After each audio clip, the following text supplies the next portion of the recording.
Okay, I think this is what Alex Lanahan is talking about with charter schools have to follow all federal rules.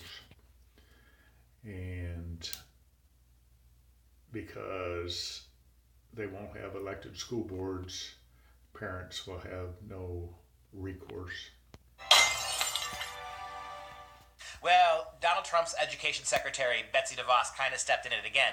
You may remember that Donald Trump promised us he was going to get rid of the Department of Education when he ran for president. It doesn't look like that's going to happen. And Betsy DeVos herself said 6 months ago that Common Core is gone. We don't have to do anything. So all of a sudden, 10 years of Common Core just vanished like the morning dew, and she doesn't have to lift a finger for it. And finally, just the other day, she was being grilled by a congressional committee about education. This is really disturbing.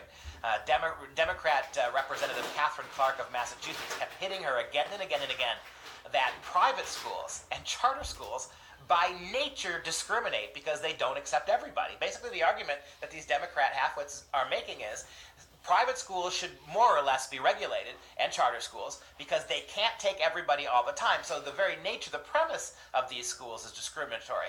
And they kept hammering Betsy DeVos, will you require private charter schools receiving federal money to follow federal civil rights laws with regards to bathrooms, right? This was a big line that she has to toe.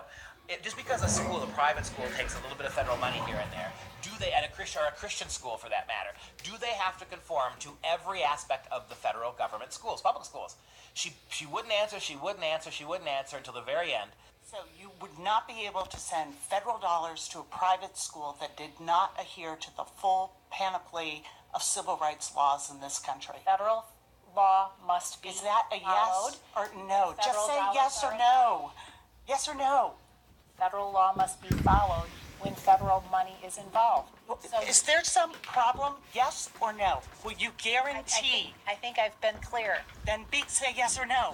Yes. Okay. Quote, all education must be aligned to post-secondary readiness, unquote. That's from the ESSA Act, right? The idea, the new federal mandate for who controls education. All education. And that, by the way, all word is going to include, sooner or later, homeschool. So if you take one dime of federal money, you must, in your private Christian school, you have to have separate bathrooms for transgender kids. Betsy DeVos just sold them out, and she's selling out homeschool moms and dads down the road as well, because what's going to end up happening is that once all the private schools, based on what she said, you now have the premise is that any private or charter school is discriminatory by its basic premise. So it's not just about bathrooms. If your private school in a very white neighborhood doesn't have enough African American kids, that's a federal lawsuit coming your way because Betsy DeVos refused to toe the line. The Every Student Succeeds Act, December 2015, is what they're talking about here. The only solution here, Mom and Dad, is for more of you to pull your kids out of these toxic public schools and educate at home. The more you do that, the harder it will be for even well-meaning, inefficient people like Betsy DeVos to screw it up. Do you like what you've seen?